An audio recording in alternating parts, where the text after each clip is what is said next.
இன்றைக்கி கிராமத்து ஸ்டைலில் பருப்பு உருண்டை குழம்பு, முருங்கைக்கீரை சேர்த்து பருப்பு உருண்டை குழம்பு செய்ய போகிறோம். அது ரொம்ப ஹெல்த்தியாக இருக்கும்.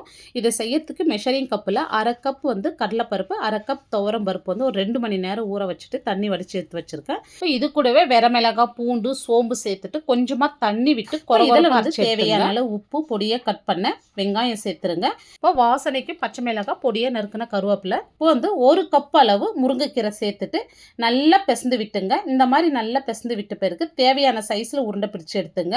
இப்போ ஸ்டீமர் இல்லைனா இட்லி பானையில் வச்சு ஒரு 10-12 நிமிஷம் மிக்ஸி ஜாரில் கட் பண்ண தேங்காய், சோம்பு, சீரகம் சேர்த்துட்டு கொஞ்சமாக தண்ணி விட்டு நல்லா நைஸாக அரைச்சி எடுத்துங்க.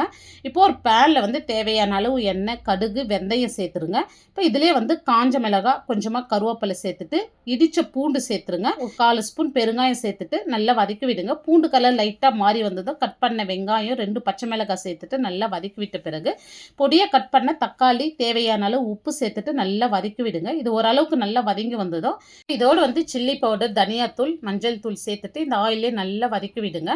ஓரளவுக்கு நல்லா வதங்கி வந்ததும் இப்போ நம்ம கரைச்சி வச்ச புளி தண்ணி சேர்த்துடலாம். இப்போ இது கூடவே தேவையான அளவு தண்ணி சேர்த்து நல்லா கொதித்து திக்காய் வரட்டும். இப்போ இந்த அளவுக்கு திக்காய் வந்ததும் நம்ம அரைச்ச தேங்காய் நான் ஃபில்டர் பண்ணிட்டு சேர்த்துருக்கேன். நீங்கள் அப்படியே சேர்க்கறது இருந்தாலும் சேர்த்துக்கலாங்க. இப்போ பொடியே நறுக்கின கொத்தமல்லி சேர்த்துட்டு நல்லா திக்காக கொதிச்சு வரட்டும். இந்த அளவுக்கு திக்காய் வந்ததும் இப்போ நம்ம வேக வச்ச பருப்பு உருண்டை சேர்த்துட்டு மீடியம் ஃப்ளேம்லேயே 3-4 நிமிஷத்துக்கு நல்லா கொதிக்கிட்டோம். இந்த வீடியோ டீட்டெயிலாக அளவுகளோடு ஃபுல் வீடியோ பார்க்கணுன்னா கீழே இருக்கிற ப்ளே பட்டனை கிளிக் பண்ணி பாருங்கள். இந்த வீடியோ பிடிச்சிருந்தால் லைக் பண்ணிட்டு சப்ஸ்கிரைப் பண்ணிடுங்க.